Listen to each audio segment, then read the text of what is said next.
Good morning students. How are you all? We will continue with explanation of chapter number 6 combustion and flame session number 2. अब last session में बच्चों हमने discuss किया था combustion के बारे में. What is combustion? Right? Combustion means burning.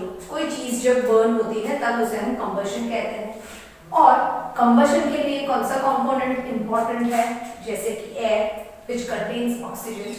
तो हमने देखा था एक एक्टिविटी में कि ऑक्सीजन कैसे इम्पोर्टेंट है फ्लेम को कंटिन्यू करने के लिए. हमने कैंडल का एग्जांपल देखा था. जहां पे कैंडल को एयर नहीं मिल रही थी वो कैंडल ऑफ हो जाती थी. Right now further we are going to see about application of combustion. Right so let's start with our session children. When the cloth of a person catch fire, अब कब कुछ पर्सन को के clothes में fire लग जाए. आपने देखा होगा बर्न केसेस मूवीज में भी देखे होंगे. तो क्या होता है आप देख सकते हो कि पूरा बॉडी जो है वो बर्न हो जाता है with cloth, because cloth can catch fire very easily in special term synthetic cloth as compare to cotton cloth. The person is covered with a blanket to extinguish fire. अब जब कोई person को आग लग जाती है, उसके कपड़ों में आग लग जाती है, तो हम क्या करते हैं वो पर्सन को उसे एक ब्लैंकेट में रोल कर देते हैं. Now why we are doing so? हम क्यों ऐसा करते हैं? ताकि जो ब्लैंकेट हम उसे रोल करते हैं उससे क्या होगा, फायर और जो एयर है ऑक्सीजन एयर में है उसका कांटेक्ट कट हो जाएगा. तो इससे क्या होगा, फायर बर्न होना स्टॉप हो जाएगी. So we can save the person from fire. Does a matchstick burn by itself? अब हम मैचस्टिक का एग्जांपल देखते हैं कि हमने एक मैच बॉक्स रखा है तो वो क्या अपने आप फायर कर लेते हैं? No, we have to rub the matchstick. जब हम रब करते हैं तभी भी वो बर्न होता है. अगर वो अपने आप ही फायर कैच करता होता तो हम क्या कर सकते थे, बहुत सारी जगह पे फायर लग जाती थी. So that is not the safe thing. तो हर मटेरियल का डिफरेंट टेम्परेचर होता है कि वो फायर कैच करे. Right and that is called as its ignition temperature. जब कोई चीज फायर पकड़ लेती है तो वो जब अपने इग्निशन टेम्परेचर के को रीच करती है तब भी वो पकड़ सकती है. So let's discuss about what is ignition temperature.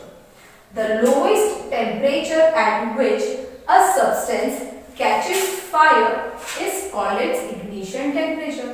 जो सबसे lowest temperature होता है और वो lowest temperature पे जब कोई substance fire catch करता है तो उसे हम ignition temperature कहते हैं.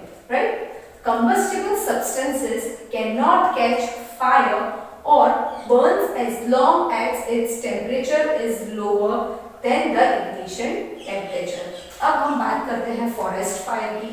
फॉरेस्ट फायर समर में कैसे लग जाती है, ताकि समर के अंदर जो लीव्स होते हैं वो बहुत ही ड्राई हो जाते हैं और सूखे लीव्स जो होते हैं वो फायर जल्दी पकड़ लेते हैं.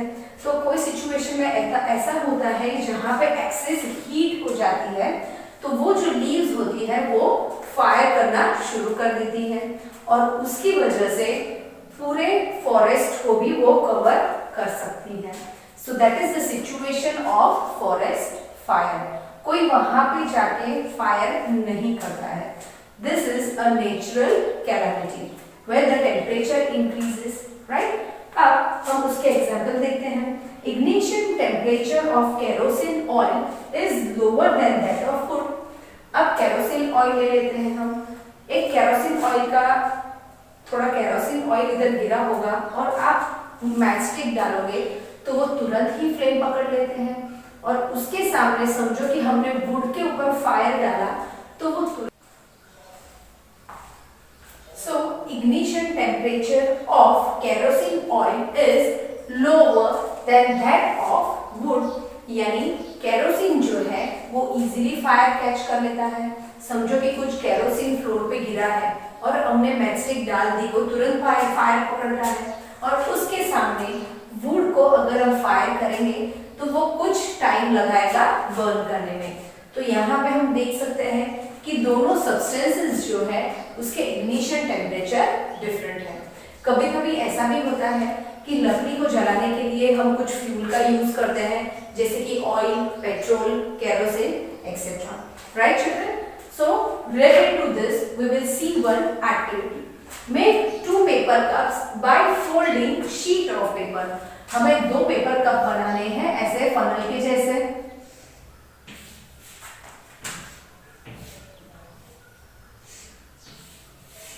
अब ये जो 2 पेपर कप्स है उसके अंदर से एक पेपर कप में हमें ऐसे पानी फिलअप करना है, तो क्या होगा, पेपर मॉइस्ट हो जाएगा। So heat both the cup separately with a candle. अब हमें यहाँ दोनों पे कैंडल से उसे हीट करना है, तो हम क्या चेंज देख सकते हैं उसमें? The heat supplied to the paper cup is transferred to water by conduction. अब जब हम ये पानी वाला पेपर कप बर्न करते हैं तो पानी की वजह से हीट कंडक्शन लो हो जाती है, राइट? जो हीट ट्रांसफर है वो लो हो जाती है। In the presence of water, the ignition temperature of paper is not reached. क्योंकि जो कप है वो गीला है because of water. तो जब हम फायर करते हैं तो वो अपने इग्निशन टेम्परेचर को रीच नहीं होने देते हैं, तो ये केस में फायर बर्न नहीं होता है, hence it does not burn. अब हम देखेंगे ये plain paper cup, dry paper cup को यहाँ पे आप कैंडल से फायर करोगे तो पेपर तुरंत बर्न होगा, क्योंकि पेपर का जो इग्निशन टेम्परेचर है वो बहुत कम है। So I hope you understood about this activity. Next we are going to discuss about inflammable substances. अब inflammable substances क्या होता है? जिसकी कंबशन इग्निशन टेम्परेचर बहुत ही लो होती है, वो तुरंत कंबशन कर लेते हैं। तो आपने देखा होगा मूवीज या किसी में कि कार का जब एक्सीडेंट होता है तो कार ऐसे रोल या टर्न होके या तो फिर ऐसे टर्न होके वो तुरंत फायर कैच करती है। अब वो आयरन की, मेटल की होती है तो भी वो फायर कैच क्यों तुरंत कर लेती है? That we will see. So the substance which have very low ignition temperature and can easily catch fire with a flame. तो जो inflammable substances होते हैं, जैसे कि कार के अंदर फ्यूल टैंक होती है, उसमें पेट्रोल या डीजल होते हैं and they are fuels, so they can catch fire easily. अब यही रीजन है कि वो एक्सप्लोजन क्रिएट करते हैं। So for example, petrol, liquefied petroleum gas, LPG, that is etc. तो पेट्रोल जो है वो तुरंत फायर कैच करता है और वो कार को भी एक्सप्लोड कर देता है। नेक्स्ट एलपीजी, अब कुकिंग गैस जो हमारे घरों में यूज होती है, तो वो गैस हम जब भी ऑन करते हैं और उससे हम लाइटर लगाते हैं तो वो तुरंत ही फ्लेम ऑन हो जाता है, because there ignition temperature is very low. So I hope children you understood about the application of combustion. Then we have discussed one activity related to combustion and what are inflammable substances. In next session children, we will continue with how to put out fire. Thank you and have a nice day children.